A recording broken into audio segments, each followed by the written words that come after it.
I imagine that right now you're feeling a bit like Alice, tumbling down the rabbit hole. Let me tell you why you're here. You're here because you know something. What you know you can't explain, but you feel it. You felt it your entire life. That there's something wrong with the world. You don't know what it is, but it's there, like a splinter in your mind, driving you mad. It is this feeling that has brought you to me. This is your last chance. After this, there is no turning back. You take the blue pill, the story ends. You wake up in your bed and believe whatever you want to. You take the red pill, you stay in Wonderland, and I show you how deep the rabbit hole goes. All I'm offering is the truth, nothing more.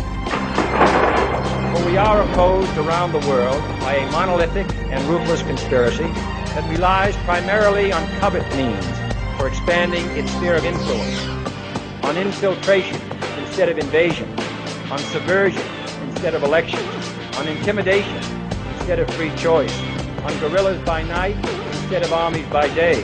It is a system which has conscripted vast human and material resources into the building of a tightly knit, highly efficient machine that combines military, diplomatic, intelligence, economic, scientific, and political operations.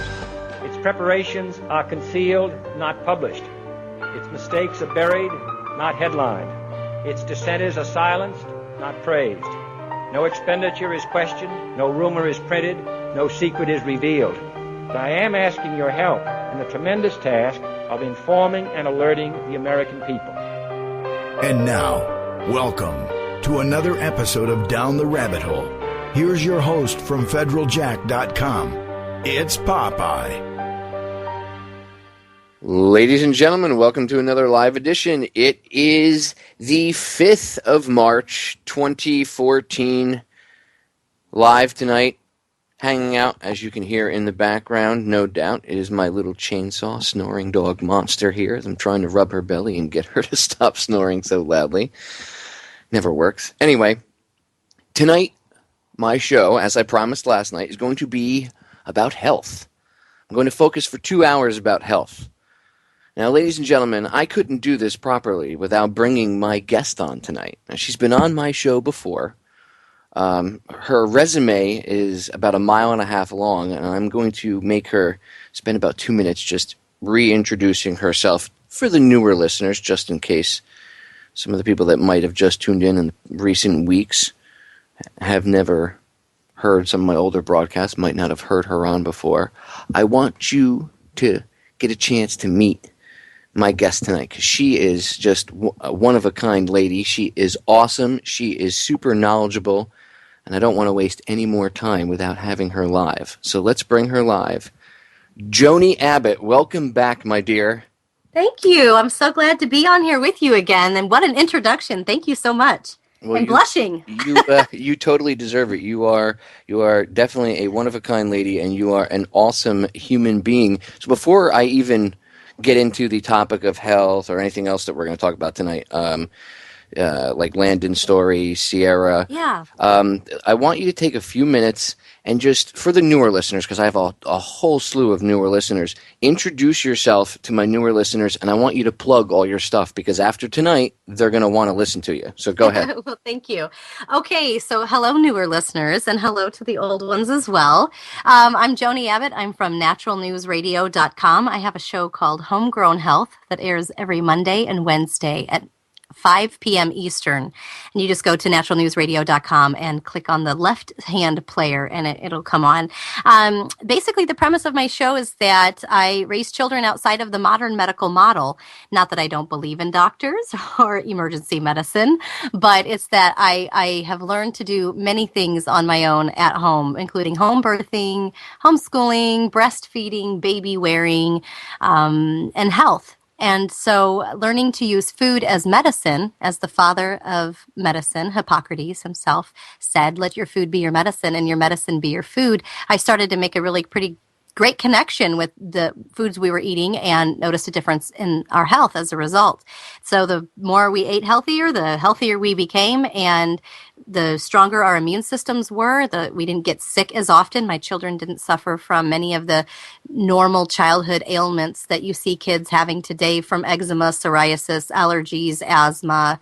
None of those. They didn't have any of them. I mean, if we get the flu, it lasts, 3 to 6 hours, maybe 8 hours at the absolute most, and we're done. We don't know what it's like to have, 3-day flus or 7 days flus.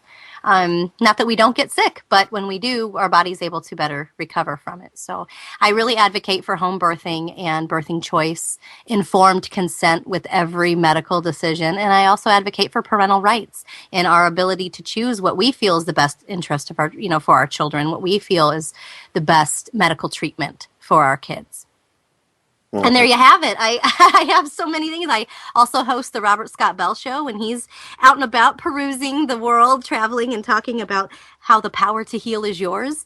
He allows me to jump on his show and host for him, and he's also on the Natural News Radio Network as well as GCN Genesis Communication Network. You have a Twitter account or Facebook or anything? I do. It's Homegrown Health on Facebook, and you can tweet me at HGH Radio on Twitter.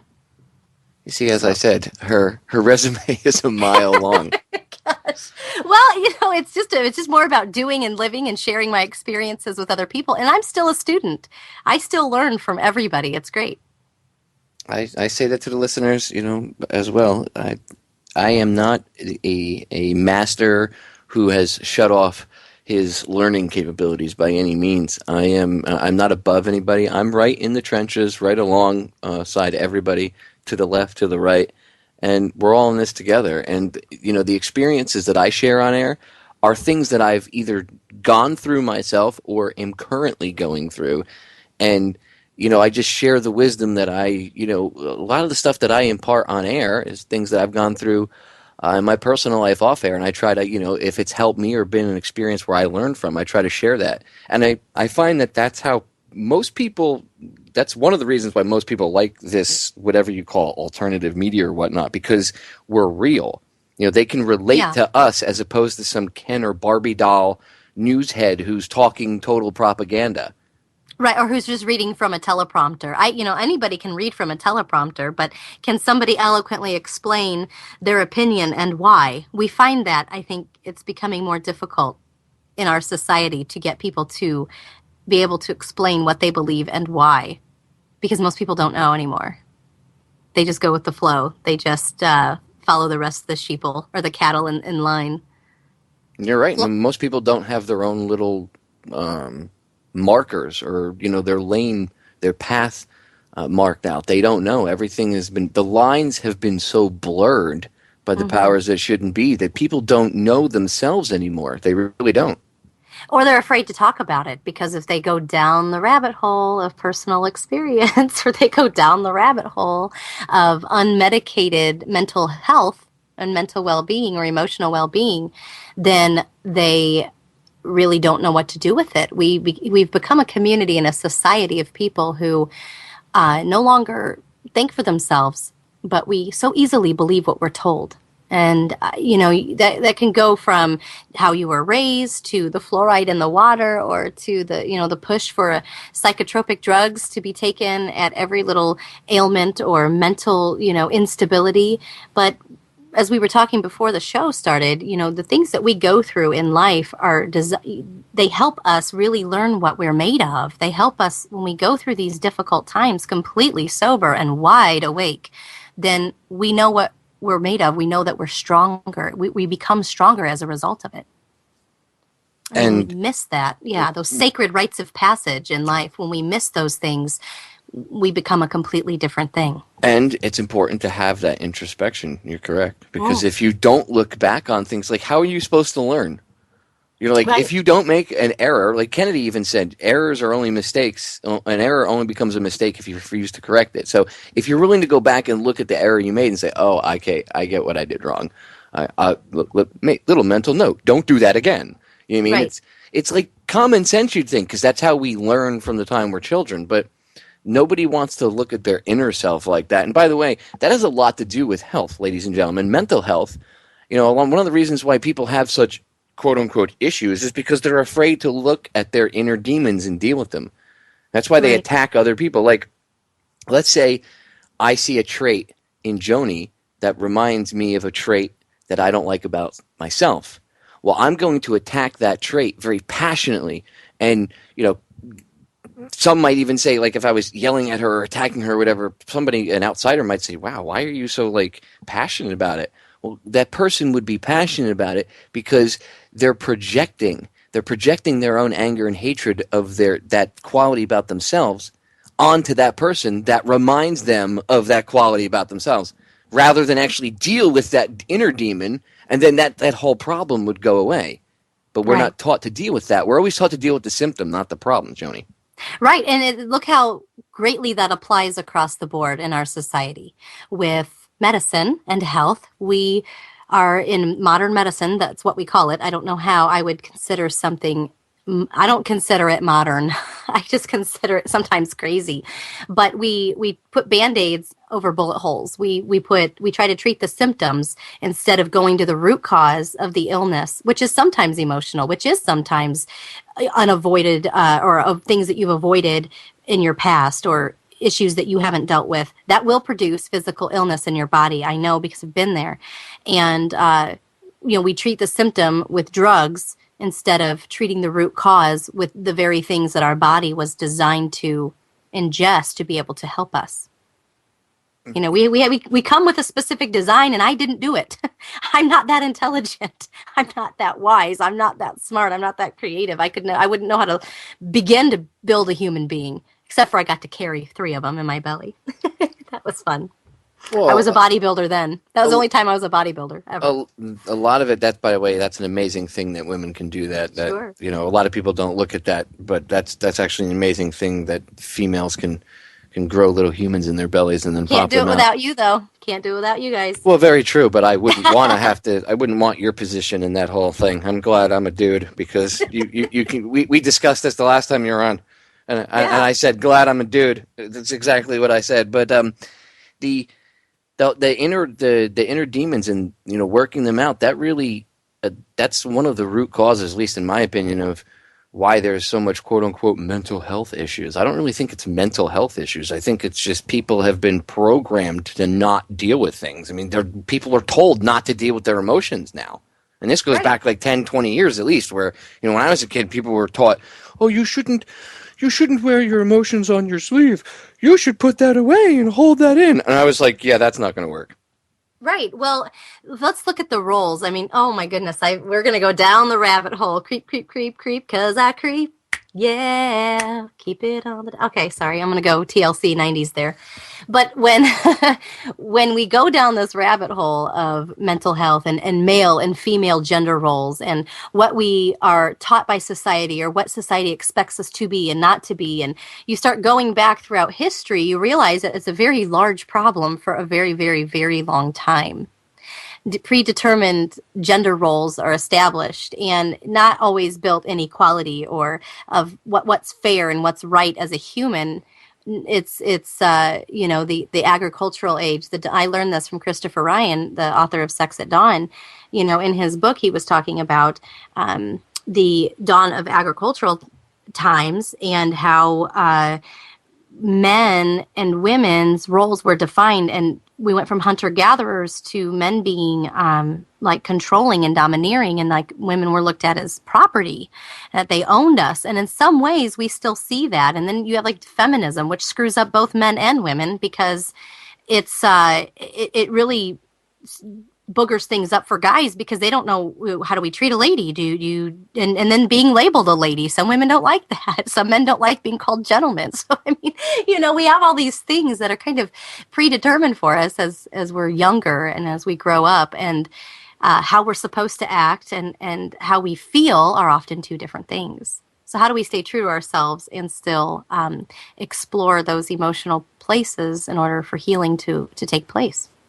Normal processing, I discussed this topic a couple of weeks ago, probably about a month and a half, 2 months ago now. I played a quick audio clip. It was about 6.5 minutes. It was the last interview, or a piece of the last interview Russell Means did before he passed away. And he was with his wife. and he was talking about the sacred feminine, and they were talking about traditional gender roles in the Native American community, and they explained that yes, there are specific things that the females do and specific things that the men do, but he broke it down pretty much the way you just did. That there was a time where yes, men were celebrated for them being men, but women were also celebrated for being women. And as you said when we were joking around, when I said, "Oh, I'm glad I'm a dude," it can't be done without the other. Each complements the other. That's the whole point of it. Right. And the powers that shouldn't be, the people that control things, that's where all these movements, I hate that word, movements, that's where they all come from. Right. We're just not, we're not allowed to just kind of be honored as everybody's human. And we are here in these gender roles. Like I'm experiencing this life as a woman. I didn't do that. I not, and some people will disagree with me. You get some new age belief systems that are like, oh, well, it's a part of the script. You planned that all out. I don't know about any of that. I don't know about that, and I'm not going to pretend to know, but I am going to be honest in saying I feel like, I was born and this is my experience, and, I can share my point of view, and, I'm always learning. So the predetermination, like women aren't supposed to be angry. Anger is a powerful tool. You can really use anger in a positive way if you channel it correctly and you don't hurt other people. Anger, there's some breakthroughs that I just had. I almost broke my wrist doing it. I almost broke my hand. I was kickboxing the snot out of my Wave Master. And was just really going to it and really working through some emotions, working through some things in my own life, and almost broke my hand doing so because I didn't put any gloves on. But see, suppressing that anger would have been wrong, and it would have been unnatural. Now, finding a positive way to channel it actually becomes almost like therapy for you, because it lets you release that anger and let it go. And you're not doing it in a negative way. In your case, you're doing it via exercise. So that's a positive way. The problem is that, when you talk about the New Age thing, that idea of, oh, there can't be any anger or anything like that. You have to suppress your emotions. They're the same way in a lot of ways. Oh, you can't. There's no negative vibes. You can't have anger. You know what? That's suppressing your natural body. Like I used to get pissed off because when I was younger, I had a bit of a temper. As I've gotten older, I've learned to control myself. Anybody that knows me, proud of you. I've become a big I'm gonna boy. Be mom. Yeah, I've become a big boy. My mother would be proud if she were still around. She would be very, very. I know she's looking down at me from wherever she is, going, good job, young Popeye. You did well, But I used to have a very bad temper, and I used to get in a lot of trouble when I was a kid, and I used to not channel my anger in proper fashion, and it was actually thanks to my mother who taught me how to channel my anger properly. But I used to get it used to make me even more angry if I was pissed off for whatever I was pissed off about, and people would make me feel like I was a criminal for wanting to release this anger and get it out and just be done with it, like shed it, like, oh, I need to get it out of me, because everybody experiences that to a different level, and if you hold that in, that's negative. That's so negatively affecting your body. It's not even funny. And people don't realize that. And then you start to get played with mentally, where people are brainwashed into, oh, you can't be angry ever. And then they start to push that on you, and it frustrates you. And I wouldn't give in. I used to fight with people and say, no, I have a right to be pissed off. Like if I want to, express my anger, maybe in some certain circumstances I might have expressed it in not the right manner, but I needed to express it. Now, that's where my mother came in. She taught me how to channel my anger when I was a kid, and how she did the right parental thing, right? Exactly. And now look at me. I'm a perfectly fine adult, and I know a lot of these life lessons. A lot of the life lessons my mother and father taught me when I was a kid. I'm 37, and to this day, I still fall back on those things. I mean, my mother only whooped my ass in public once, Joni, and I learned embarrassment. And to this day, I still can remember the feeling of that embarrassment from all the way back when I was like 5, 6 years old. And she didn't beat me, ladies and gentlemen. I know a lot of these younger parents are like, well, you shouldn't hit your kids. I know people don't like hitting kids. I don't think beating children you shouldn't hit your kids, right? But once in a while, a smack on the ass needs to be a smack on the ass. Sometimes, maybe not for everybody, but for me, I needed it. Okay, for whatever reason, I was a terror child. Okay. Yes, and now when you look at the M&Ms, your mind instantly goes back to having your butt swatted. Oh, dude, I can tell you, Joni, I stand in the store and you're like, oh my gosh, instant recall. I'll stand there and like I'll see these kids with their parents, and the mothers are like, oh, just please stop it, and they're kind of ignoring it, and I'm like, man, my mother wouldn't have put up with that. She straightened me out. Now, granted, my mother wasn't perfect, but she did a pretty decent job of raising me. I'm a decent human being. You know what I mean? I don't hurt anybody. I mind my own business. I'm a good person. I help people out when they need it. Even people I have no clue who the hell they are. I mean, I've pulled people. I talked about this when it happened because I was so amped up the night it happened. I was with my wife probably about a year ago now, maybe a little less. We were driving down the highway, and I watched a car flip over. I pulled over, ran over to the car, and proceeded with another guy to tear the car door open, and we pulled the family. It was a mother and her 3 kids out. And then I tied her foot up. I tied a tourniquet on her foot. Cops got there, and we bolted. Well, they stayed. I left. I washed my hands, and they gave me a little wipe to clean my hands up, and I left. I didn't even give them my name or nothing. I'm like, no, I'm good. Thanks. Bye. Okay. Now, I think my mother did a pretty good job raising me because I stopped and helped out. Right now, I brought that up as an example. Not many people would put their own life on the line for somebody else. But you have some amazing training with that, just from being raised as a child and throughout your life have learned that there are times to step in. Well, see, that's all it takes is like the proper parenting. That's one of the biggest problems. Everybody goes, oh, it's the schools. It is. It's the schools, it's the teaching, it's the government. But one of the biggest parts of this whole puzzle that is missing is proper parenting.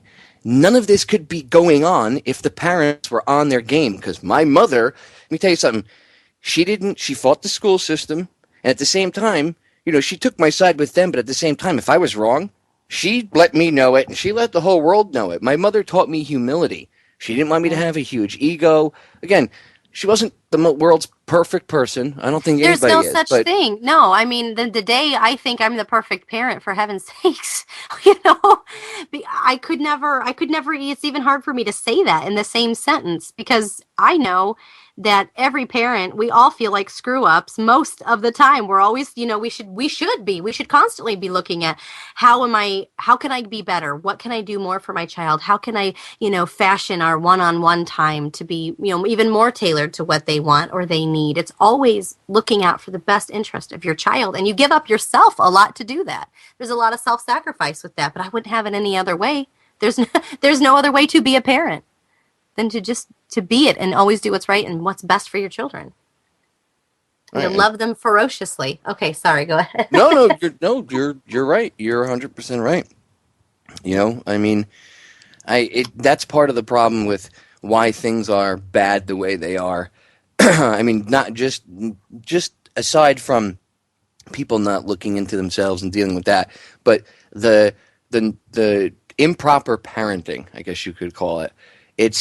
And again, a lot of that has to do with how they were raised or how they've been programmed. It's like how far back does that trickle back? And at what point do people stop and say, because I know I tend to run with more parents who are like, you know what, we were raised dysfunctionally and we are using the therapeutic process, or we are doing everything differently now.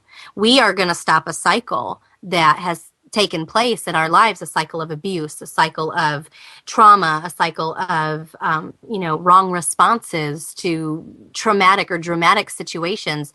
A lot of the families I know and tend to run with are the ones that are like, nope, we're stopping it so our kids can have a better, more peaceful future. And they can change, we can change how they respond to life and look at it from a different point of view.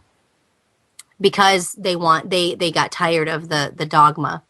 and the constant generation after generation of alcoholism or abuse or whatever, is they're dealing with in their families. But that's actually making a change, though. See, that comes from them, again, going back to what we originally started talking about, the introspection, where they went, Right. I have to sit down and think about my life for a second and analyze This isn't things. working. Yeah, this isn't working. I have to do something differently, So it's really interesting how that works. You were talking about anger, and it's like anger is a great emotion. You can fuel a lot of change, and I think anger is fine. One of my house rules is you have every right to your feelings. You have every right to feel your feelings, no matter how strongly you feel them. They are yours, and you have every right to feel them. But you don't have a right to be cruel, and you don't have a right to hurt people.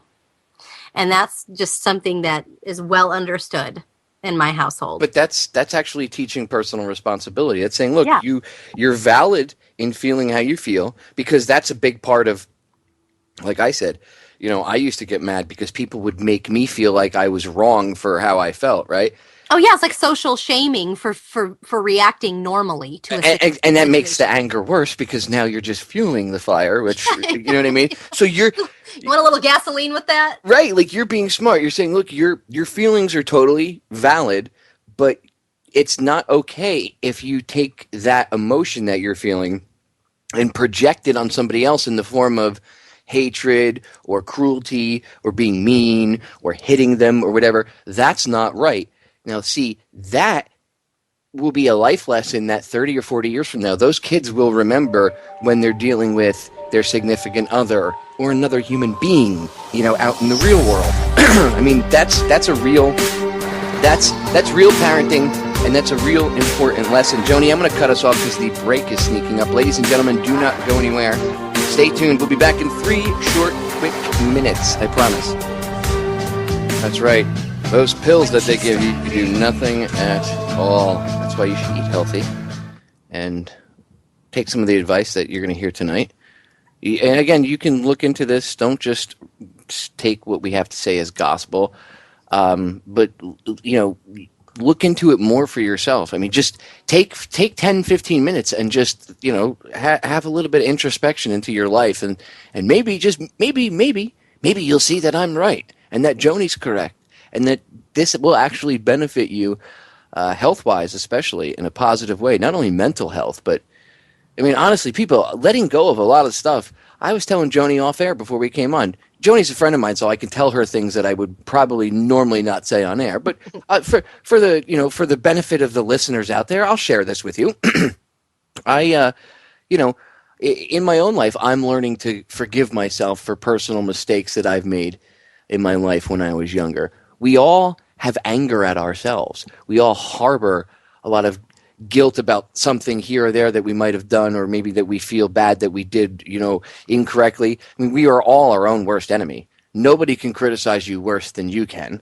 That's why I laugh when people would say things to me, or even to this day when people say something stupid about me. I'm like, really? That's all you have? I could write you a better list, okay? You're your own worst enemy. You have to learn to love yourself, okay? A lot of people look for love. This is a mistake I used to make, Joni. I used to run around when I was younger, and I used to chase women, right? And I used to try to find women. Really? You, a boy chasing women with hormones? What, are you kidding me? Right? And I used to try to chase these women that would, I wanted them to love me, and it was a challenge, I guess, to, but I knew I could do it, and I would, but it was never really what I was looking for, right? It was never really true anything, because I was never at peace with myself. So I wasn't really looking for the right person. And eventually these women, something bad would happen in the relationship because they turned out to not be the type of person that I should have been with to begin with. But I ended up looking in the wrong spots because I wasn't even okay with myself first. I was trying to run, and I didn't even know how to walk. I was still crawling. And here I am trying to run a marathon. Once I went back to point A and I started over again, I realized that I had to learn to love myself. Now, this was years and years and years ago, but even to this very day, I'm still learning from that experience and saying, hey, wow, I did make mistakes here or there, but, here were the circumstances that I was going through, and give yourself a break. And I find that the more I do that, the stress levels, things that I thought I would never get rid of, guilt feelings I thought I would never go away. Not that I did anything wrong and, oh my God, you're guilty, you're a prick, Popeye, what did you do? It's not like that, but everybody knows what I'm talking about. Everybody has that personal guilt. And just letting it go, Joni, is like, it's like breathe. Taking a 50-pound weight off my shoulders. Mm-hmm. Right. And, our body has to process all of our emotions. Oh, I heard that probably 7-8 years ago, and I thought that person was full of it. What are you talking about? Our emotions connected with our physical health? I mean, the Bible didn't say that. That was in my mindset, right? So I'm sitting here like, oh my gosh, are you kidding me? I was a completely different person myself 8 years ago, but I was not willing to ascribe to that concept. And then you start studying all these other cultures around the world who have observed human nature and human health for thousands and thousands of years longer than our culture. And you just look and it makes perfect sense. For instance, we were talking about anger before the break. That stores up in your liver, and your liver is like the cesspool for all the toxins anyway. Everything toxic in your body will pass through your liver. It's also a place where your hormones, it's an important place for your hormones to convert into doing their job into your body. So you have this very important organ that constantly needs certain foods in order to keep itself detoxified and working optimally and working and functioning properly, just like in your car. If you don't change the oil, right? If you don't get a tune-up every once in a while, if you don't drain all of the old fluids and flush them out and put in new, cleaner fluid, then it's not going to work properly and you're not going to get from point A to point B. Our bodies are no different. And because we also have to process these emotions, you have to really take care of your organs, especially if you are experiencing grief. Grief stores up in the lungs. When I first separated and left my abusive marriage, I was grieving and I kept getting this cough and this lung stuff going on. And it wasn't bacterial. I just constantly had this thing. And then when I really started studying, like, why do I keep getting this cough and this thing? Lungs. You grieve. I was processing grief. So I was taking things to support my lungs and eating foods that were supportive of the lung stuff. And as I processed that emotion, then my cough went away. And because anger's in your liver, right? You want to make sure you keep things like lemon in your water to make sure that lemon's a gentle liver cleanser. Milk thistle is a really great supplement. It helps increase glutathione in your liver.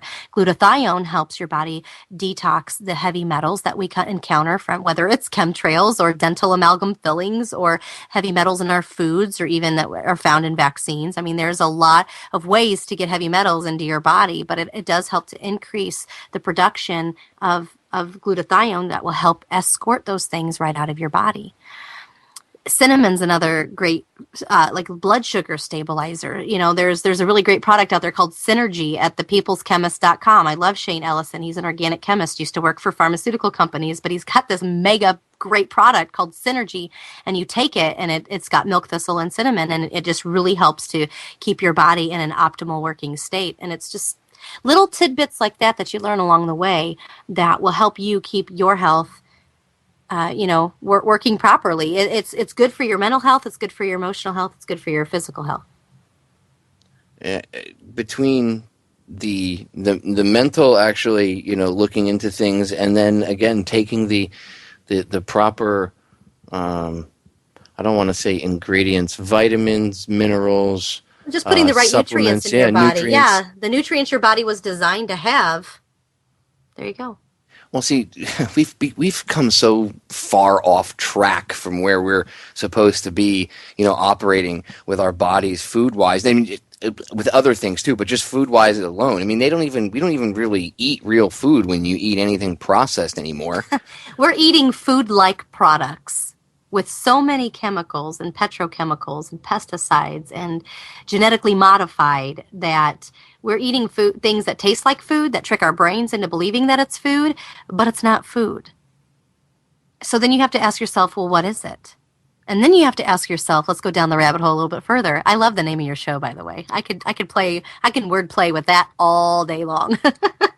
Then you say, what is it? And then what is it? And then what is it not? Then you have to ask yourself, okay, if it's not real food, then what is it doing in my body? Because if my body is programmed to process nutrients and process real food, and it knows what to do with those nutrients, and once it breaks down, then does my body know how to break down this non-food that I'm eating? And what is happening to the chemicals in that non-food? And where is it storing up in my body? And what organs and functions in my body is it affecting? And you just keep going down the rabbit hole, and you just keep looking it up and researching and figuring out each and every ingredient in a processed food, what it does to the body. And you're like, God, that's too complicated for me. Shit, I got to eat real food. It's just, my grandparents used to call it food, but now we have to label it organic because there has to be a differentiation between what we're putting into our bodies now, because food became so screwed up. And I've got, Alexandra Jameson's, I don't know if you remember the documentary Super Size Me. Do you remember that documentary, Morgan Spurlock? Disturbing. Yeah, well, Alex Jameson, his girlfriend in the movie, she's a friend of mine, and she's out to fix food. And she's got it's the 10-year anniversary right now going on of the Super Size Me documentary. It's been 10 years already.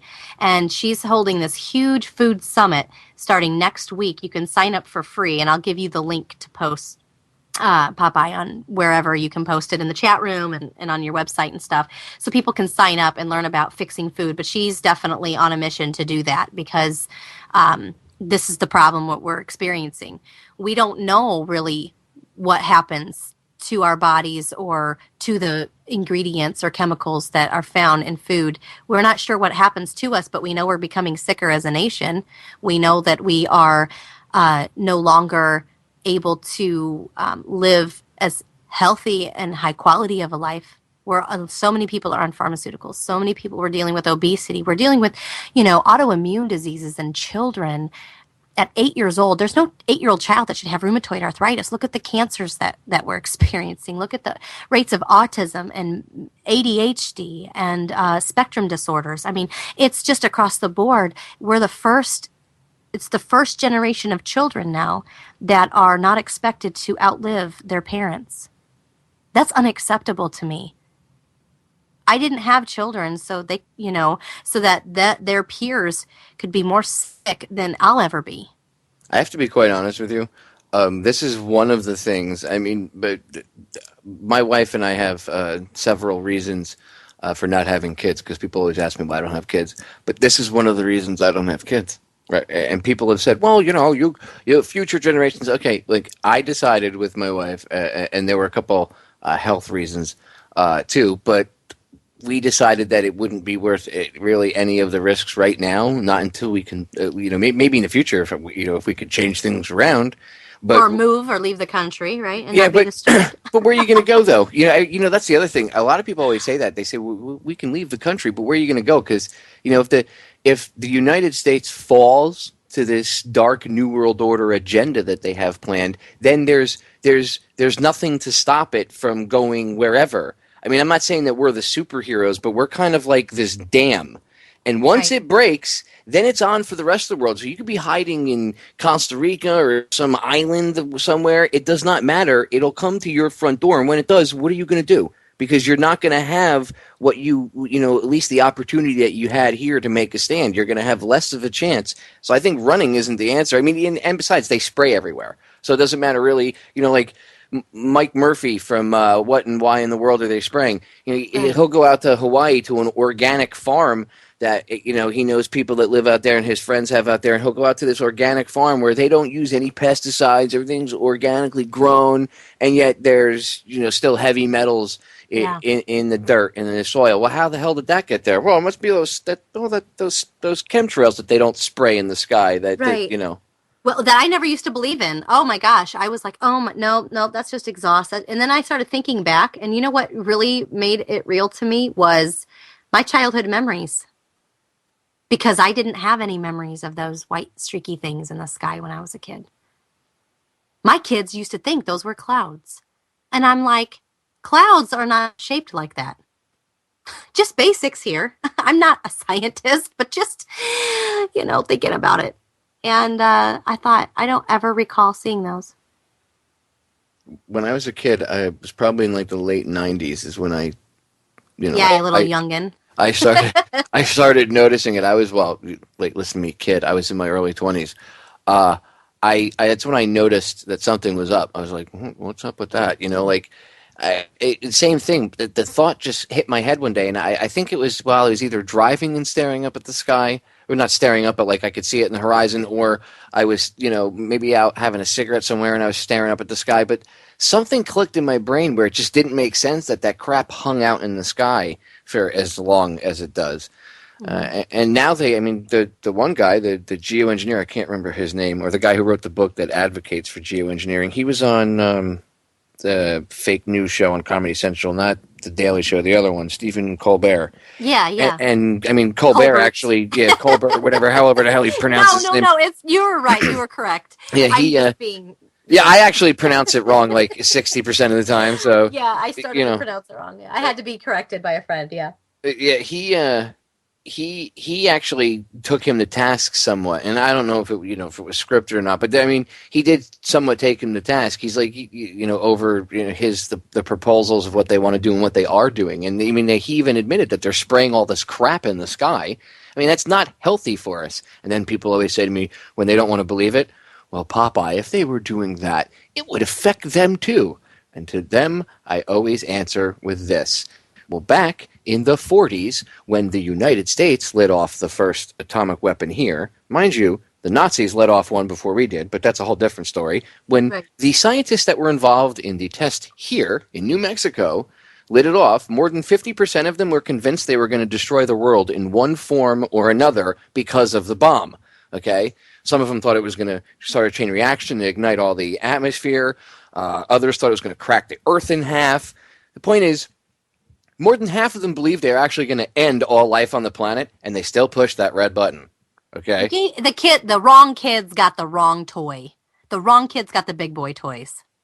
Right, exactly. From a mom's perspective, I love it. Slap that wrist. Don't you touch that red button, mister. That just drives me nuts. You gave the wrong kid the big boy toys. Oh, my gosh. Seriously, they had a test for who was responsible enough to control it, and then everybody that failed got control of it. Yeah. It's like what Frankenstein killed Dr. Frankenstein. Yeah, the monster killed Frankenstein, and then now he's running loose. Yeah. Rawr. They're everywhere, and it's you have to have some kind of humor with it. You have to be able to laugh because this life cycle that you're in is not forever. I don't know what we're going to experience, but you have to believe life on Earth. It's look at how many people have lived for hundreds of thousands of years before us. Didn't we all at one point? Didn't everybody experience some amount of evil from the evildoers? Look at the Romans. Look at the Crusades. Look at history repeating itself. Human nature repeating itself as it will. Now, just imagine if those tyrants of yore used to, that used to run around and do horrific things, impale them on spikes like Vlad the Impaler, things like that. Mm-hmm. Horrific thing. Now, what they did was horrific, and people go, "Oh, we don't do things like that anymore." Oh, contraire, mon frere, we still do horrific things. But can you imagine if they had the technology that our tyrants of today had? Oof. Yeah. Who knows if the world would even be here? Well, we wouldn't even be having this conversation. We're looking at that, redo tyranny 2.0. That's what you're seeing, and it's scary when you actually look at how. Sometimes it is when you look at how dumbed down the population is. We are turning the tide. That doesn't get said enough. But if you look outside, there are still a lot of stupid people. The little kid from that Sixth Sense movie? I see dead people. When I walk around, I look at my wife, I'm like, I see stupid people. Seriously. I just can't stand it. Oh, it is. It's yeah, you get that sometimes. I just try to look at it more like if I can just me and mine can survive, I think I'm okay. If I can just keep doing what we're doing and we can survive this thing called life, then and we're all still in one piece before it's all said and done, then and that's the thing, you gotta be responsible for yourself first. And that's I love Robert Scott Bell when he talks about take what does he say? The power to heal is yours. And then my little tagline on my show is take charge of your health and healing all from home, because the decision starts with you. Whether you want to, respond to that thing in life that calls you to this greater thing that you're supposed to be or do. Most people aren't living their passions anymore. They're just like running the rat race. And you have to make that decision that you're either that you're not going to do it or that you are. And if you are, then there's really not a whole lot you can do to complain, because the power to change your life is within you. And that's all you can really do. I mean, change what you can. Well, it's just like I sign off at the end of every show with the solutions to our problems are an inside job. Yes. Because they are, right? Like you can't look to, I don't want anybody to look to me. I don't want anybody to look to you or Robert Scott Bell or anybody else to solve their problems. You could listen to the shows and learn from us, but don't ever look to any one of us or anybody else out there to be your superhero. You're your own superhero. And as soon as you realize that, your whole life will start to change. And like the law of correspondence says, as above, so below, right. In the micro will be in the macro. Well, there you have it. You will start to change the world around you just because you changed your inner self. But you can't change the world around you for the good until you actually deal with your own stuff. I mean, I know this sounds all like, oh, we're a psychology 101, Popeye, but no, this is like the exact antithesis of what society and people are taught today. So people need to hear this. Right. We have to learn, self-empowerment. Like you were even talking about self-love. You can't look to everything else to fulfill you. You have to find that first within yourself. And it's a journey. This is such a journey. I would not have normally probably talked like this. I mean, prior to me having a radio show, I didn't have this belief system. I wasn't able to grow. I was not in a place mentally, emotionally, or physically that was conducive to growth. In fact, it was the opposite. And something within me was like, you have to get out now, or you'll never have that freedom that you feel like, the freedom that you need, the health that you need, the role modeling of healthy for your children. My biggest fear was just not being able to live life to the fullest and being stuck in the same situation that I was in. And, I believe that me getting the radio show when I did was very pivotal in me getting my voice back in my life and being able to realize that life could be a very different thing. And at least a healthier, more enjoyable thing. So it's really neat when you wake up and you start to say, okay, I'm the only one that can change this. I don't like it. I'm the only one that can change my circumstances. No matter, it's baby steps. You can decide to put the McDonald's down and go get real fast food, like organic fruits or vegetables. Does your body like it? No, but it only takes 2 weeks to change your taste buds. You can make that choice. You can choose differently. And once you do, then it can become a habit. And then once it becomes a habit, then you start changing how you feel. Then once you change how you feel, then your whole perspective in the world is different. And then you start embracing other protocols and other things. It's a trickle effect. I agree. That's how we change communities, and that's how it just it starts with you. I like that. That's a great term for it. It's the trickle effect. It really is. I mean, they like dominoes, Well, they love to use the politicians and the powers that shouldn't be love to use that for the economics or other crap. But in reality, that really is the trickle effect of awakening. Because when you start to realize this stuff, then you start to, like I said, you start to change yourself, and then everything in your life. Just, it's not going to be hunky-dory. Don't get me wrong. Unicorns aren't going to appear out of the closet that fart rainbows and pots Are you kidding? Yeah, I know. Whose house are you talking about? That happens here all the time. And pots of gold and leprechauns are at the bottom of the rainbow, right? Lucky Charms dude he's my guy. Right. I mean, that's not, obviously that's not going to happen, but your life will change for the better. Well, maybe Day's coming up. I might get a little leprechaun. Hey, you never know. Maybe it could happen. Somebody could win the lottery. I mean, just just changing your whole outlook does change your life. I say all the time, one of the best ways you could change your outlook, the way you feel about yourself. A lot of people don't do this enough. Look in the mirror for 5 minutes when you wake up in the morning, stare yourself in the eyes, which most people can't do, and talk to yourself and tell yourself, look at yourself in the mirror and tell yourself, it's okay, I love you, and you know what? You've made mistakes in the past, but I forgive you. Let's move on. Today's going to be a great day. No matter what, it doesn't matter if it's raining outside or my boss is a dick. You know what? I'm a good person and I'm going to make the best of today. Even if it's a bite in the ass to do so, do it. Because after a couple weeks of doing that, it won't be so much of a chore anymore.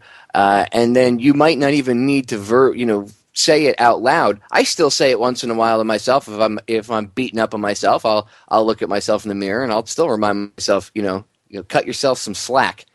You have to. It's not, oh, what are you, abnormal? You talk to yourself? No, you have to actually look yourself in the eyes. Okay, most people can't do that. Most people can't even look themselves in the mirror. They'll give themselves a passing glance. They'll stare at their ass, or they'll look at their breasts if they're a female, or maybe if they're a guy, they'll check their pecs out, or their stomach, or their arms. But they won't stare themselves in the eyes, because the eyes are the windows to the soul, and they're too scared to actually see what's in there. That's one of my favorite sayings. And I really am an intense eye contact person. So I don't like making people feel like intimidated, but sometimes they get the wrong idea about it too. They think like I'm staring at them, like I'm interested. No, that's not why. I want to see what you're about. And I don't like it when I can't see people's eyes sometimes. It frustrates me. I'm like, take your sunglasses off. Let me see you for a minute. I've done that. I've left my sunglasses on, but I agree with you. Like I look at people in the eyes when I talk to them, and sometimes you can tell it makes people uncomfortable. They look away, like they'll sit down at the floor while they're talking to you. Right. My mother always taught me you look someone in the eyes. My father, same thing. You look somebody in the eyes when you talk to them. Handshakes are like that too, right? Those little limp-wristed handshakes, can't stand it. Oh no, my father told me you're not supposed to shake hands like a wet noodle. Right. You shake with a firm grip. You don't have to break the person's hand, but shake like a man. You know what I mean? Don't be limp-wristed. Just give him a good. My father. I'm kidding. I'm being a little bit sarcastic, but no, you're right. Yes, my firm handshake. Just that stuff like that's not taught anymore. By the way, either. Right. Just like women aren't taught how to change tires anymore by their fathers, because unfortunately their fathers don't know how to change tires. Although when I was when I used to work for AAA, and I'll throw this out there, and then we're going to break really quick. When we come back, hour number 2, we're going to get into a few other topics. But yes, and I'm going to tell you how to be happy in an event that you can come to learn things we were talking about. That's right. I want to plug that before I forget. So AAA. Yes, when I was I used to tow for AAA, and long story short, more women knew how to change tires than men, and that's because back in the day, the dads used to actually sit with the girls when they got their licenses and teach them how to change the tire, change the oil, check the tire pressure, do all that stuff. Nowadays, the fathers don't even know how to do that. With that, we're going to break. Ladies and gentlemen, stay tuned. We will be back. Hour number 2 with Joni Abbott. You won't want to miss it, so stay here. We'll be right back. Ladies and gentlemen, we are back with hour number 2 here on tonight's live edition of Down the Rabbit Hole. I am your host, Popeye from FederalJack.com. It is March 5th, 2014. Tonight I am hanging out with my good friend and fellow radio show host, plus, I would say, Wonder Woman extraordinaire, Miss Joni Abbott. Joni, welcome back for hour number 2, dear. Thank you, darling. Thank you so much. You always have the greatest introduction. I do have blue eyes like Linda Carter, but I don't know that I could look as wonderful as she does in her Wonder Woman outfit. We'll see. I'll finish losing the rest of the weight, and we'll see if I can squeeze into something like that someday. Do you have the wristbands? Do you clink them together and you're like, I wish. I'm not that cool. I wish I were. But well, we here at Down the Rabbit Hole and Truth Frequency Radio think you're that cool. if I were that cool, I would be like clinking, and I'd be down in like Florida on a beach for a few days just to get out of the nasty Midwest and all of the millions of snow. It's like snowmageddon. It's long. We've had 3 to 5 inches every week for a long, long time now. Yeah, all I can say is this winter reminded me of why I moved to Florida. I bet. Just trust me. Just saying. We all want to be snowbirds in your backyard. Don't worry. if Calgon were real, we'd all be there. Well, okay? We'll make the Federal Jack compound. Everybody can come down. Sure. Then we'll get labeled a cult, and I'm sure they'll just rate it like They'll Waco. bomb us. Yeah, it'll be like Waco. No worries.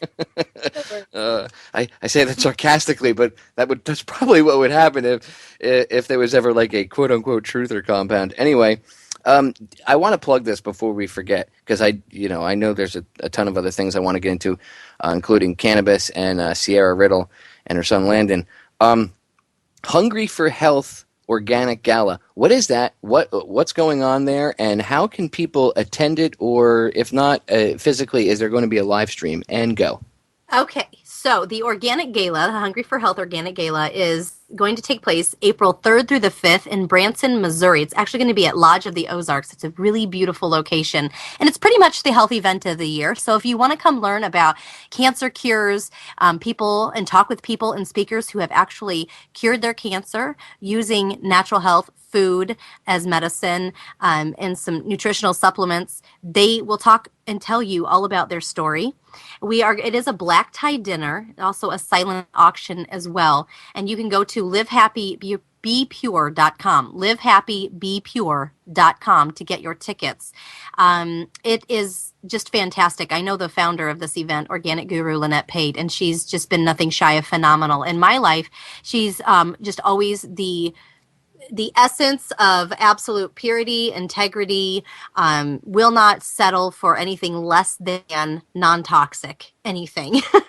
And she has just been all over the place. I started out with her sponsoring her Feel for the Body bike tours.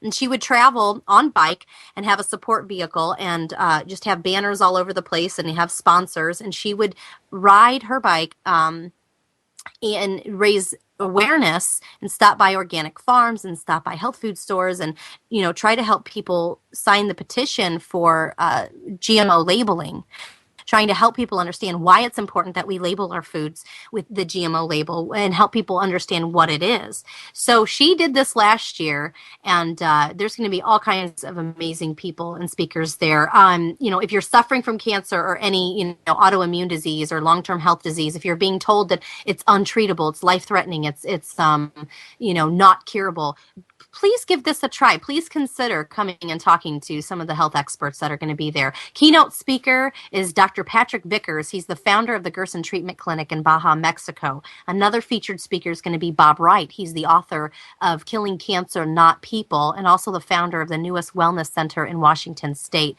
Other people are going to speak. Lynette Guru, of course, Lynette Marie. She's going to be speaking. She's written several books, Feel for the Body being one of them, and she's the creator of this event. Chris Wark of Chris Beat Cancer. He was on Ricky Lake featured. He beat his own colon cancer, I believe at like 26, 27 years old. And we've been friends, but I've not had a chance to meet him yet. So this is going to be really exciting to be able to meet him and hear his story in person. And then I get to be the co-mistress. I'm like, ooh, that has a nice little ring to it. Co-mistress. What does that mean exactly? Am I a hoe? What is that? No. It's called guest co-mistress of ceremony.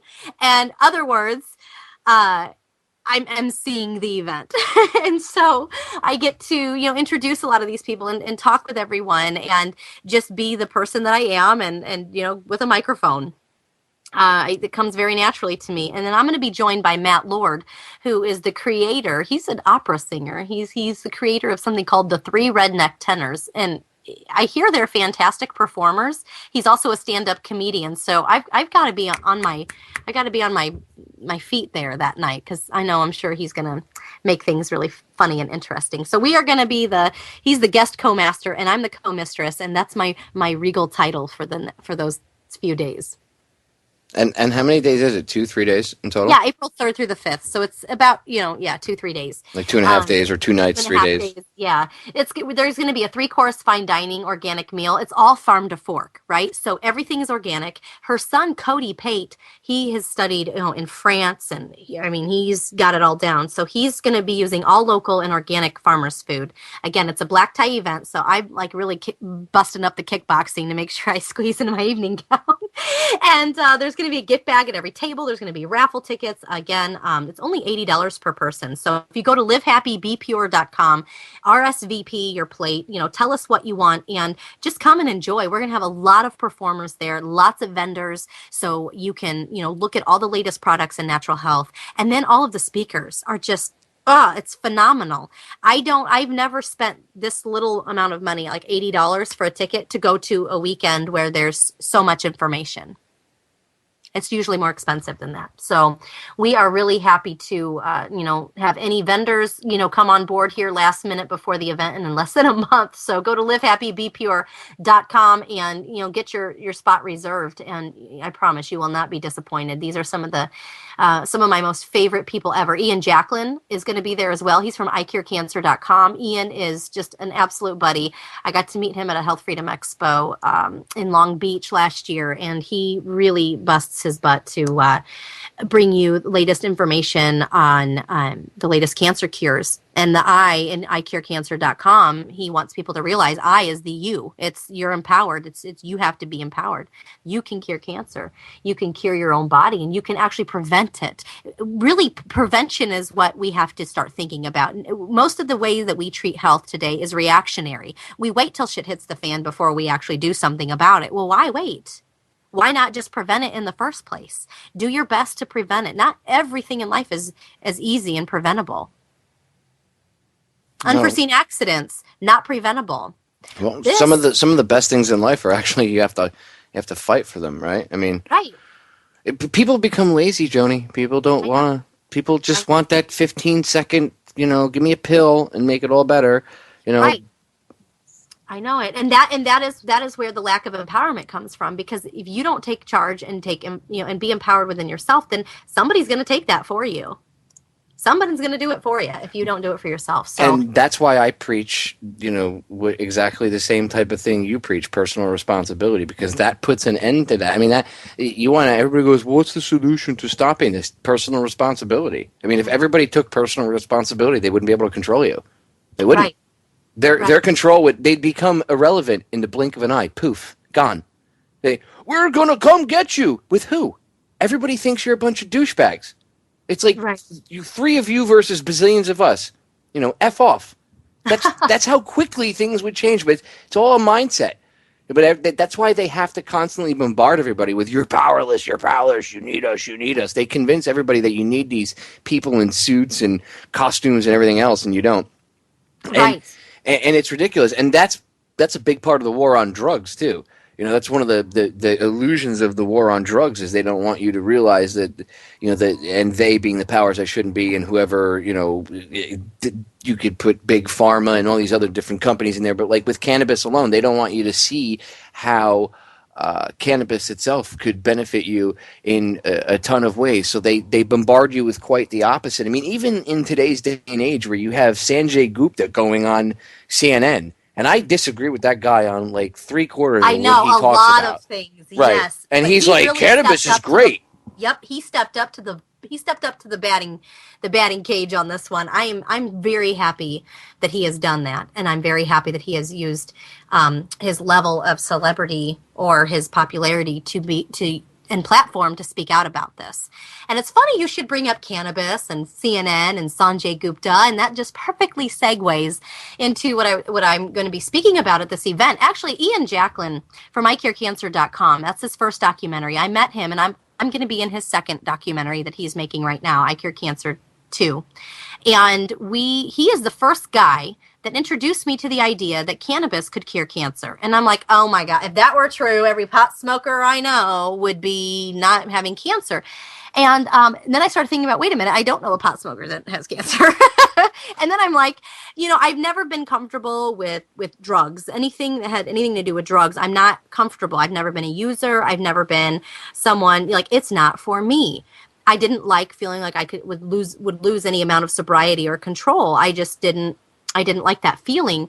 And so for him to tell me, and for the minute he started telling me about cannabis, and I started thinking about like essential oils. Well, those come from plants, and I use those, those come from plants. Well, why wouldn't people use, the herbs of the land and the things that God gave us to heal our bodies with? Well, okay, that makes sense. But then it was like, it started coming down the pike.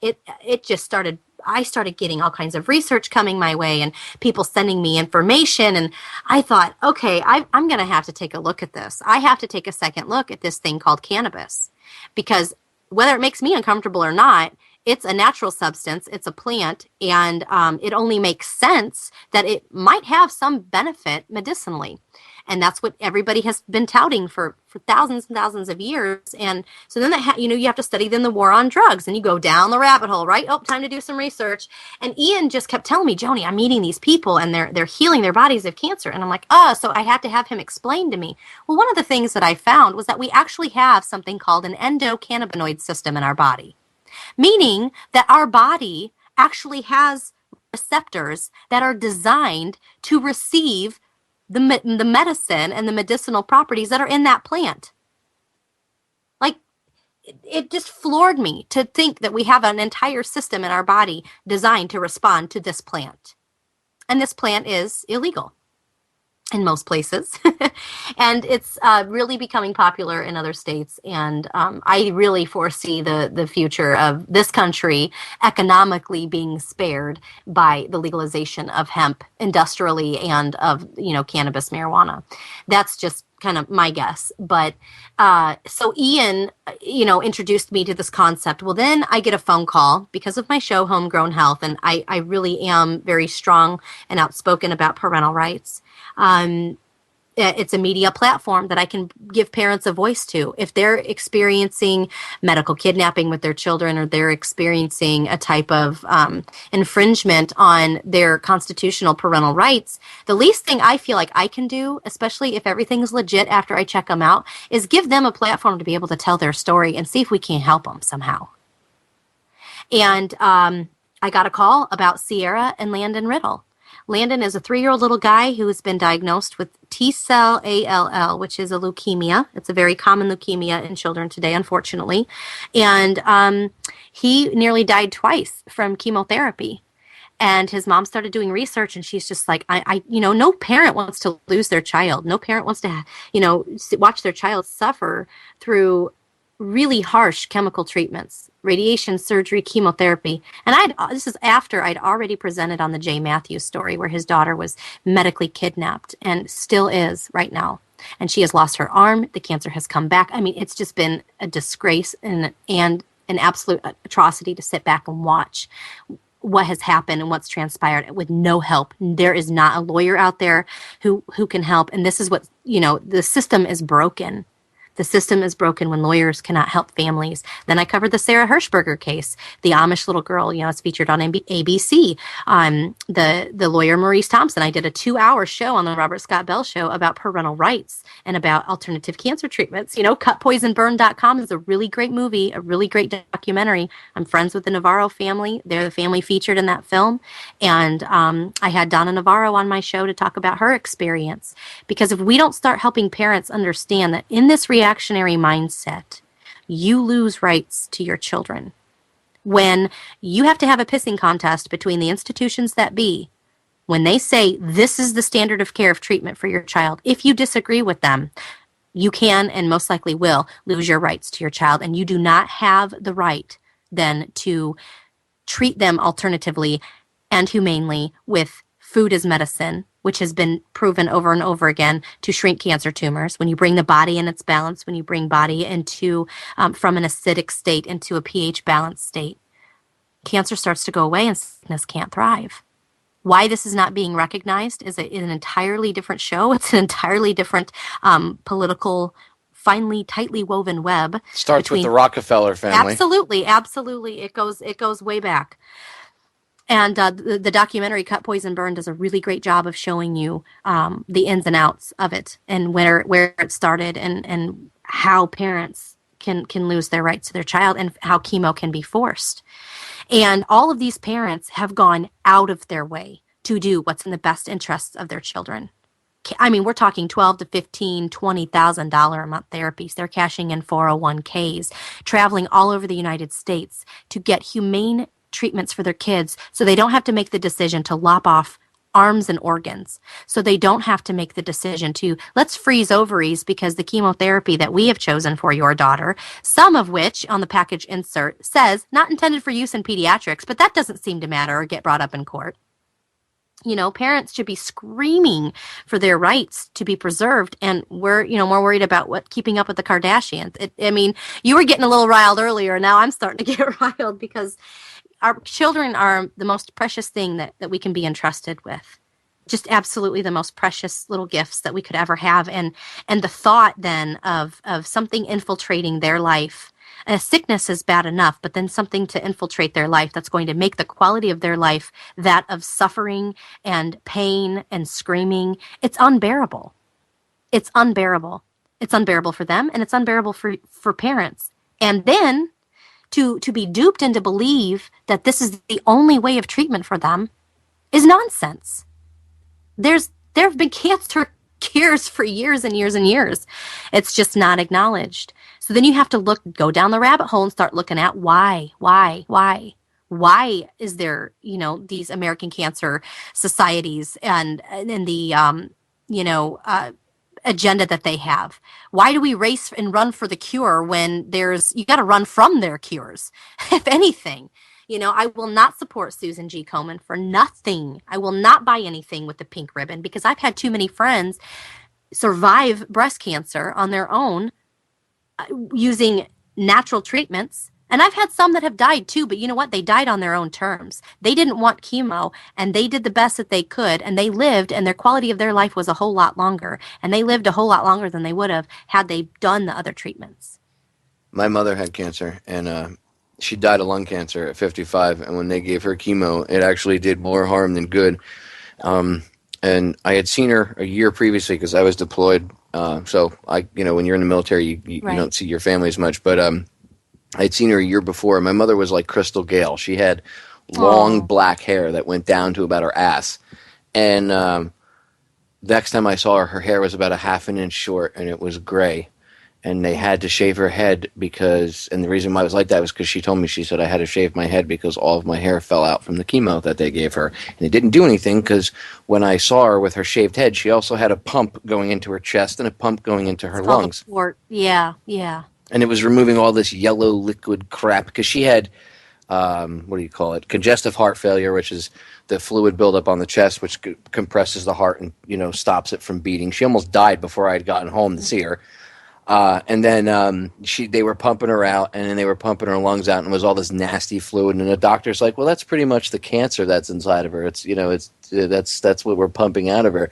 And I after she passed away about a week and a half, 2 weeks later, and I remember saying to my family, I said, "Well, where's the American Cancer Society? Where are all these people?" Because they, after she died, people were like, "Oh, you should get a pink ribbon. You should wear a pink ribbon in your mother's memory." And I said, "For what?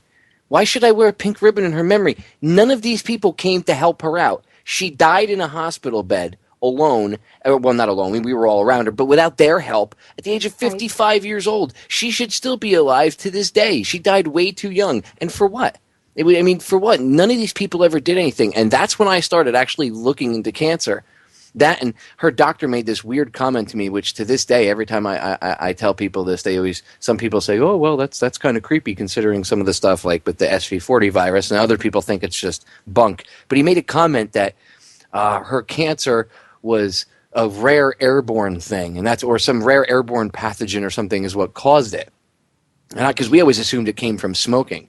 And I don't know if he was being half serious or sarcastic, but he seemed to be very serious. And it wasn't like I was 15 or 16 and, well, maybe you took it the wrong way, Popeye. I was 27 years old at the time. I'm pretty sure I was well aware of what was going on. I'm the one that actually, took care of my mother's burial preparations and her cremation. So I'm pretty sure I could understand what the hell the doctor was saying. So it piqued my interest, and I after she passed away, I looked into cancer more because, again, my first thing was everybody's like, oh, the pink ribbon, you should wear the pink ribbon. So where the hell were these people? They get all these millions and bazillions of dollars, and yet my mother died. The best they could do was charge my mother $6,000, by the way, and that was because she had insurance. $6,000 a shot for this radioactive crap which they gave her, which made her hair fall out. It weakened her body, weakened her immune system, and she ended up dying sooner than she should have, at least in my opinion. A lot of people were like, oh, the cancer was too far gone. Bullshit. I'm sure the chemo didn't help.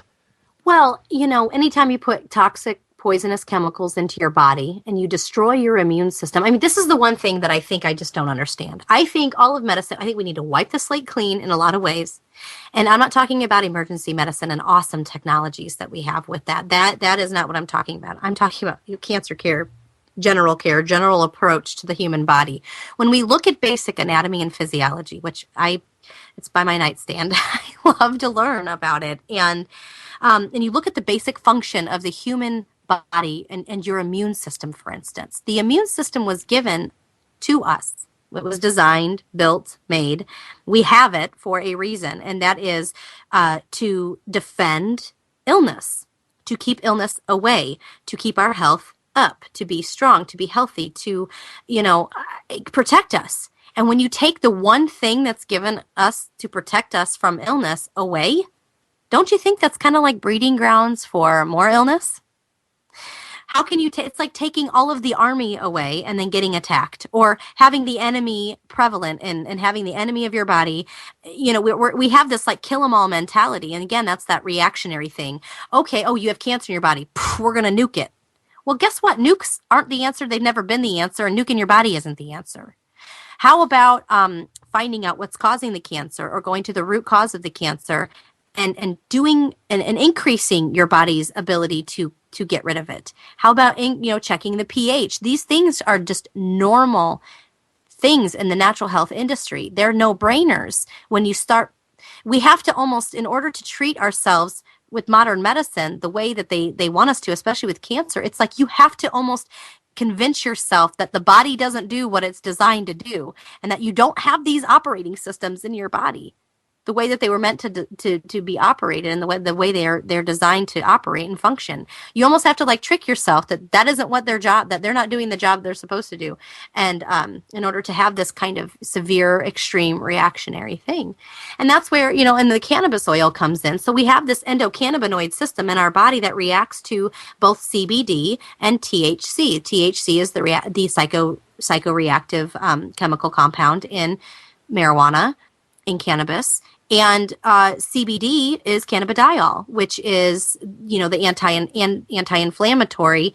And there are so many very healthy benefits that I can't even name or pronounce that go along with this. I'm still learning. So I'm not even doing this justice. I have friends that have just totally taken this on, and they are like whiz at being able to name every single last medical function of this plant. And there are so many different varieties of this plant that can be used to help cure and help people function better. Anything from PTSD to seizures in kids, these children with autism, and children who have epilepsy. They're having 200 violent grand mal seizures a day, and they go down to like having only one per week. That's huge. That's huge for the child and for the parent. And that's why this push for legalization, and that's why it's becoming such a hot topic. That's why, you're seeing more about it in the news, and more legislators jumping on board to help support these bills and to support this legislation to help legalize it. It's amazing what it's doing. And, I wouldn't ever call one thing a silver bullet or a magic bullet, but this covers a lot of ground when it concerns medical ailments and illnesses. So I'm very excited to, talk about Sierra and Landon's story, because Landon, with this T-cell ALL leukemia, he almost died because of the both the chemotherapy and the steroid use that they have in the standard of care. He lost a lot of weight. He got very, very ill and almost died twice. And so his mom, being the mama bear that she is, and his grandma, he has a wonderful family, they started researching and they found cannabis oil. And they started giving it to him, and his cancer started to go away. And he started to gain weight again. And so they decided to move to Colorado, where this was legal, so they could get it from their dispensary. They shouldn't have had to move to a separate state, but that's a side issue. I'm going to cut us off because the break is sneaking up. Yeah, on the other side, I want to continue this because this story is very powerful. Ladies and gentlemen, we're back, ladies and gentlemen. You know, I don't have cable TV or anything like that, so I'm not really privy to any of the commercials that are on television nowadays, but I do have Netflix, and my wife has access. We don't have it ourselves. I won't pay for it, but my wife has access to one of her family members' Hulu accounts, whatever you want to call it. So she goes on there once in a while to watch one or two things. And I've seen commercials for this rheumatoid arthritis thing. Like, you know, I'll be walking through the room, and she sees this commercial the other day, and she's like, "Hey, did you see this?" So she points it out to me, and I'm watching it. And it's this commercial for rheumatoid arthritis. And one of the side effects, it goes from, like, you know, irritable stomach, you know, could even cause irritable bowel syndrome, which in and of itself is bad enough, right? Could cause, you know, headache, dizziness, blah, blah, blah, blah, blah, you know, high blood pressure, you know. And then it jumps from there to cancer. So you're going to take a medication to help you with inflammation and pain from rheumatoid arthritis, but the side effect could be cancer. I mean, that's the new side effect in some of these pharmaceutical drugs. It's not even like sudden death or high blood pressure or liver problems, which I'm... Or 5-hour erections. Right, or, you know, like priapism, a 5-hour hard-on. No. You don't have to worry about that anymore. No, now you just developed cancer from medication. So it makes me wonder how many more of these medications that have been out for years could have had this side effect as well, and that was just erased from it. Now, you know, maybe now they're saying it because there's such a high rate of cancer. I mean, they just found another one of these medications. I think it was, I don't remember if it was I think it was an anti-anxiety medication or antipsychotic, whatever, one of those, you know, mood-altering medications, and the side effect is cancer. I mean, that's okay, I guess. Hey, you know, you can't smoke pot and you can't ingest it. We have to take the high out of it. That's the other thing. Why is there this push to take, like, one certain strain and only make that acceptable and only for use for certain people, and that, and very narrow, limited scope? Like, obviously you see it works. Why would you do that? Well, because we have to, Popeye. We have to control everything. So they don't look like hypocrites for the war on drugs, and all the people who spent time in jail for very little amounts of marijuana don't, you know, decide to rebel or something. I don't know. Everything they do has got to be some form of cover up. They have to cover their ear, you know. It's just, I think you actually hit the nail on the head right there, or at least that's a huge part of it, is they have to do, in a lot of places, especially the states that might have been a lot harsher on cannabis users, they have to do things slowly because that, you know, there's always some scumbag attorney in the background going, no, we can't do it that fast because that'll admit guilt and then we could open Right, exactly. Everything's going to have to slowly work its way up to public acceptance, and everything is a PR campaign. You got to remember, they still have all of those barriers to cross over through. These people are master marketers. If they can sell fluoride and they can sell psychotropic drugs that will make people more suicidal, and if you will shoot people, you know, all the school shootings, the people who did those are all on, they were either on or starting to wean themselves off of psychotropic medications. And these things are very dangerous. And if they can sell that lie, they're the master marketers. I give them credit for that much. If they can sell that lie to the general public, then in order to, you know, switch back and say, oh, wait a minute, if they have to do that very slowly. Well, yeah, it's like, you know, just like everything else, the frogs in the pot. Well, even with things like this, they have to do it because they don't want to, Yeah, I want to know what they're going It's to. the only thing that's going to help dig us out of this economy. That's why everything's going to get legalized, and then we're going to go to war with Iran. That's my prediction. Let me be Dionne Warwick for a second. I've said this like 5 times. I feel really strongly about it. They're going to legalize hemp, and whoever's going to win the 2016 election, and I'm not a political person, but see, it's the Republicans' turn now. So they go Democrat, Republican, or Democrat, Democrat, and then sometimes they'll have Republicans on twice in a row. But now it's the Republicans' turn. So they got to find a liberal Republican who's going to legalize hemp across the board, and then we're going to go to war with Iran. That's my prediction. We'll have new hemp for victory videos. The 2016, 2017 version of it. Right. And it's going to be GMO because Monsanto's already trying to GMO it. And don't worry, they'll patent it. They'll patent THC. They're trying to patent THC. It's and already then happening. They'll say, "Oh my God, this guy was growing his own plants," and they'll SWAT team people because it's you don't have Monsanto plants. Grow this genetically modified cannabis that when you ingest it in any way, shape, or form, you grow a third arm out of the back of your head, just like all their other GMO products. That's right. Your paper is going to eat you. Your paper. Back have teeth. Back like 20 years ago, if you told people this, they would look at you and be like, "What are you, a whack job? You've been smoking crack, watching too many sci-fi movies." But literally, the mad scientists from these like B-rated movies that you would watch on, what was it, USA Up All Night with Rhonda Shear? Oh my gosh, all those crappy movies that we used to watch growing up on that. Remember? You're like, yes, I do. Those bad guys are actually who's in charge now and actually doing things. I mean, John P. Holdren. That guy is totally a B-movie science bad guy, like mad scientist, crazy lunatic bad guy. I expect, him to be pulling levers going, literally. Well, it's just like, by the way, I hear your dog snoring, and I thought you farted. But that's why I had to introduce Mom to everybody years ago, because she snores so loud here underneath my feet. She's my little sidekick. She follows me all over.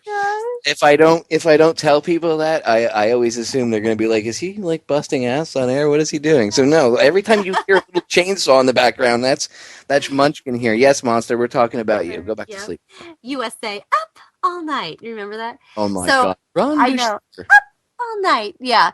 Back to the non-farting conversation. It's the Twilight Zone. Dr. Harold Hodge was the guy who told America, he was the leading scientist in the 40s, and he was the one that told America that water fluoridation or ingesting fluoride was perfectly fine and safe at 1 part per million.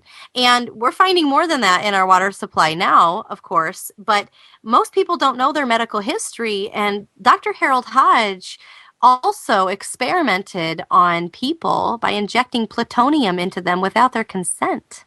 And there's a whole book about it called The Plutonium Files. So the same scientist that says, "Oh, this is totally safe," right, turned around and was actually the mad scientist himself. So doesn't that deserve revisiting? That maybe what he said was safe was more politically driven, and it's really not that safe? Are you being a conspiracy theorist? No, I'm not. Because it can be proven true. That's why I don't like that word. Fact? Wait a minute. Nope. Is that conspiracy? No such thing. Eliminate conspiracy and just say, I am repeating I'm a factualist. History. That's right, factualist. I'm a conspiracy realist, right? Isn't that what our friend means? I'm just going to make my own thing. If they say truther, like the CIA came out, that's another one of their little labels they put out, through the disinfo movement. Well, here's one for you. We'll just call ourselves factualists. There you go. Yeah, if it can be proven true, how can you try to discredit somebody by calling them a conspiracy theorist? I'm not, you can go to Google Books online. That's one of my favorite resources. Start reading your own medical history. Truth is stranger than fiction. It is. Without a shadow of a doubt. Okay, before we get too sidetracked, I want to go back to Sierra. To Sierra Riddle. Yes, I want to give you the floor, and let me look at the clock here. We have about 17 minutes in total, so I'm going to give you take like the next 15 minutes or as much time as you need, and go over her story and get into as much detail as you want. The floor is yours. Okay, well, before the break, we were talking about how Landon had been diagnosed with T-cell ALL leukemia. He was dying from the chemotherapy and lost all of his appetite, lost a ton of weight. It was really it was a matter of life and death. And they had to move. They decided to move to Colorado, where Realm of Caring, which is an amazing dispensary, they supply for many families whose children have cancer or epilepsy. And Realm of Caring, they're just just amazing people, the Stanleys, and they moved there because it was legal. And they thought that there would be no problem at all in using cannabis oil instead of chemotherapy. And like every other parent whose rights been infringed upon, the hospital flipped a lid, and the oncologist did not suggest that. And they started to pursue them legally and with DCFS to remove him from her care and start forcing chemotherapy, knowing that he almost died from it before. So this mama bear just couldn't handle that. Meanwhile, before they moved to Colorado, CNN, but they did start to use the cannabis oil, CNN got a hold of them and was following them around actually for that documentary Weed with Sanjay Gupta when Landon was most sick. And so they just kept following their story, and there's actually going to be another segment with them, another like mini documentary, and their story is going to be told on how the cannabis oil works in Landon's body, because she kept up with all of the tests and the testing. And finally, she decided he didn't need chemotherapy anymore. She was just going to heal his body using the cannabis oil, and she has all of the tests to prove it. DCFS just really didn't even want to get involved because they see that she is not neglecting her baby. It's not medical neglect when you're not doing nothing. She's busting her butt with research and keeping in contact with natural doctors and homeopaths and staying in contact with their cancer doctors, trying to get everybody to work with her on helping to keep her son healthy and healed, having a humane, effective, and compassionate treatment for him. So she is in the fight of her life, and she, thank God, the media has become her friend, and they're filming her, they're watching her, and she finally had to make the decision though to concede and allow chemotherapy, because it was either that or lose control of her son and, have them take control of him and his medical care. And she doesn't want that to happen either. So she is lobbying with legislators. She just got back from Florida not too long ago, talking about their story.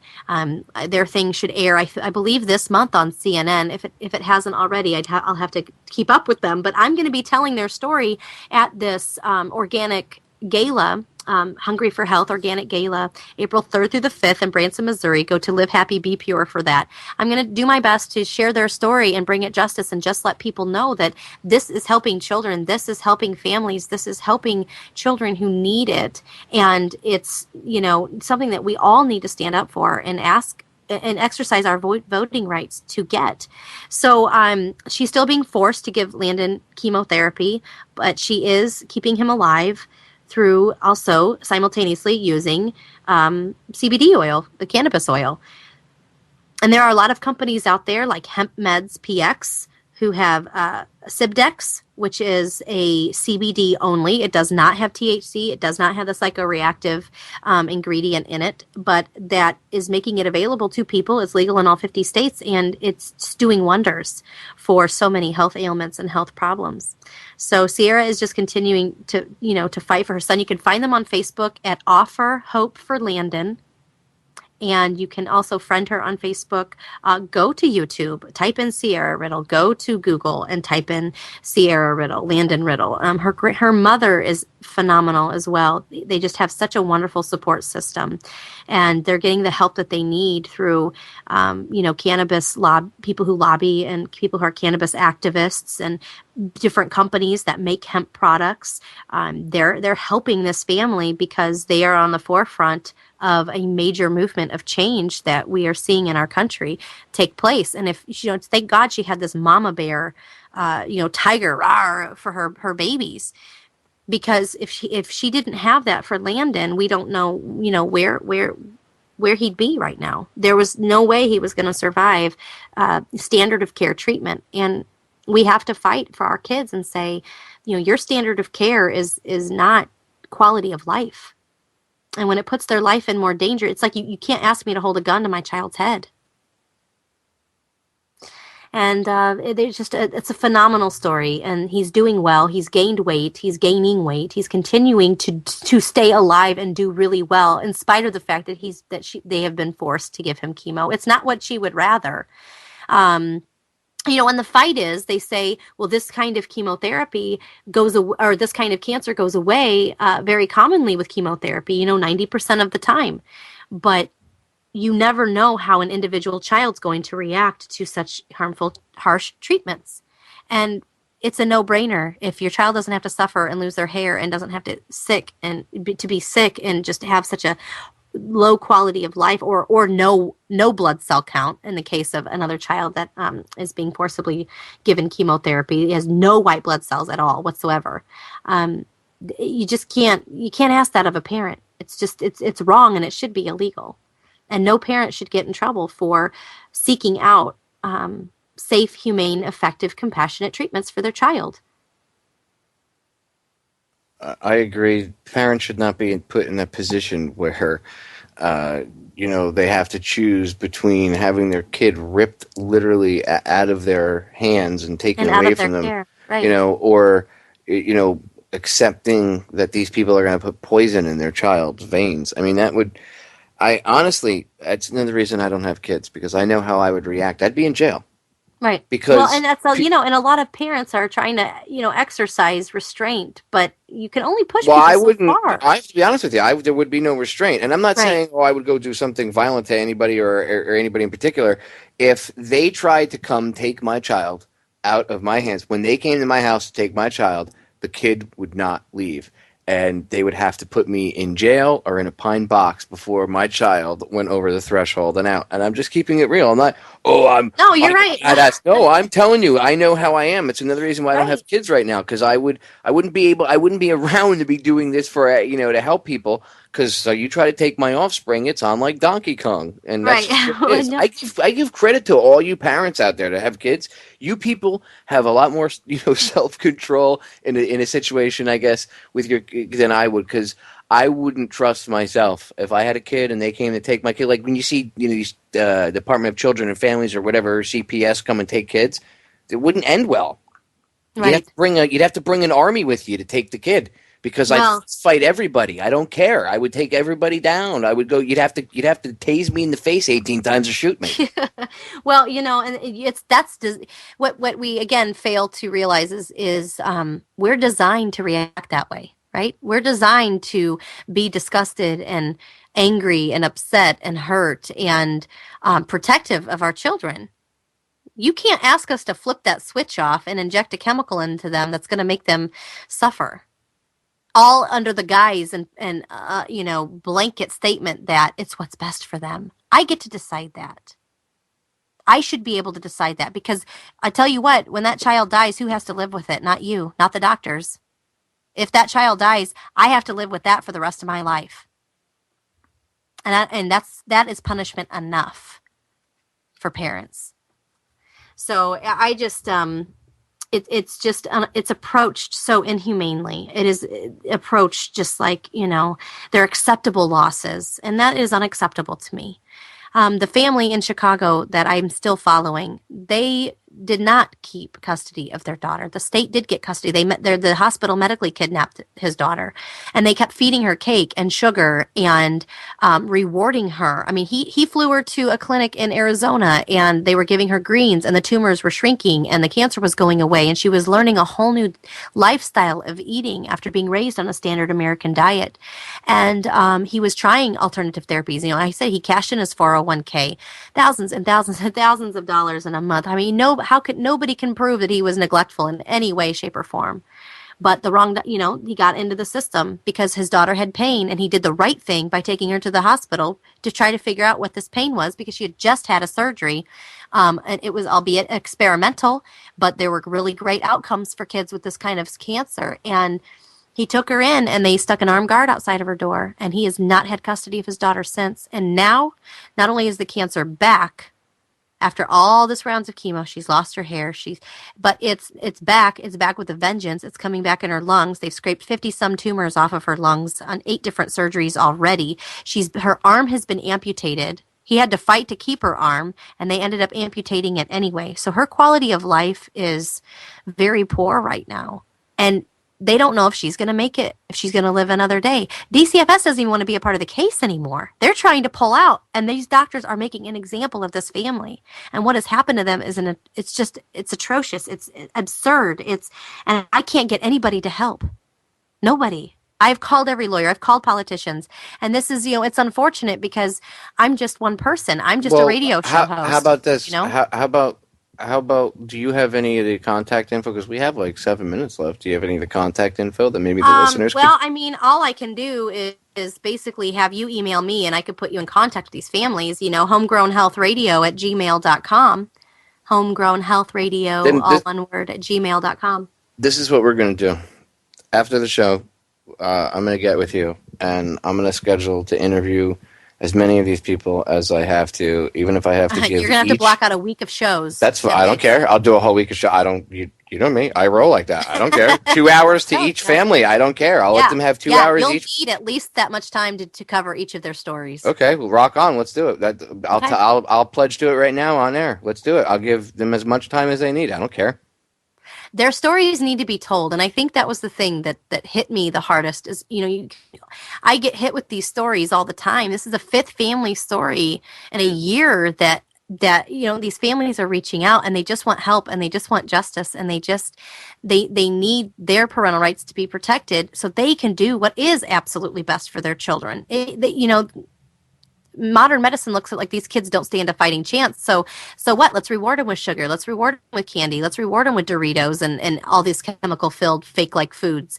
And you know what? That feeds the cancer. There's 22,750 studies in the National Library of Medicine that shows the sugar-cancer connection. Sugar is cancer fertilizer, yet that's what they give them in the hospital. And the parent has no right to bring in raw green food. The parent has no right to tell them, don't feed that to my kid.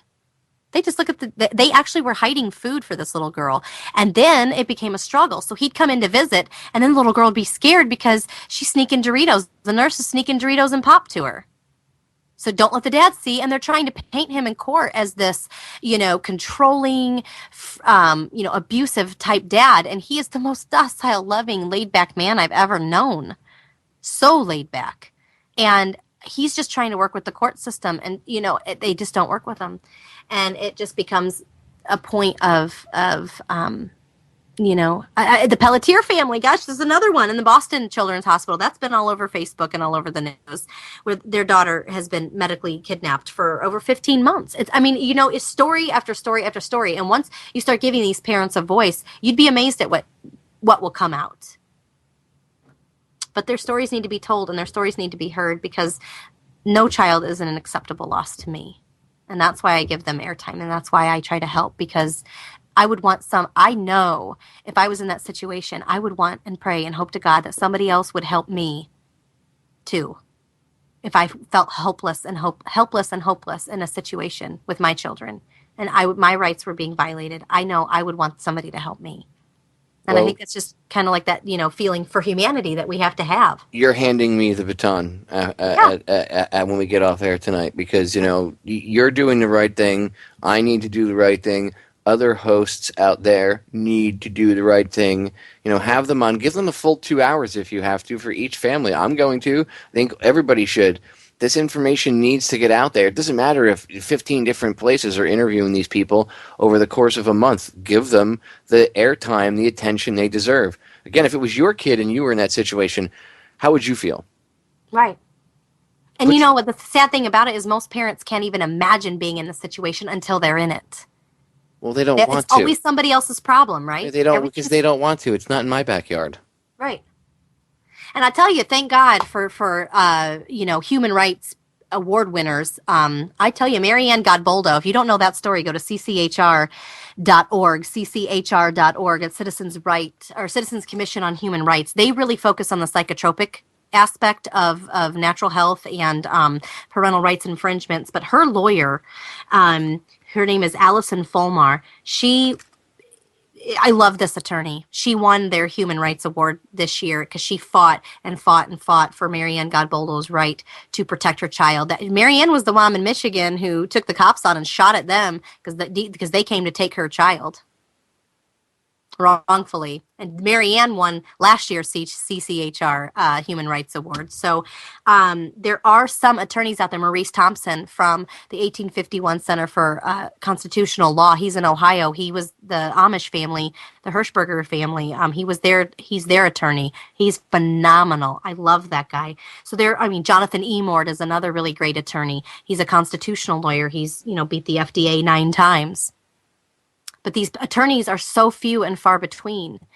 They don't know how. I've reached out to all these organizations and they do not know how to fight this medical thing. I had one of the toughest Chicago lawyers go with Jay to his one of his initial hearings at the hospital.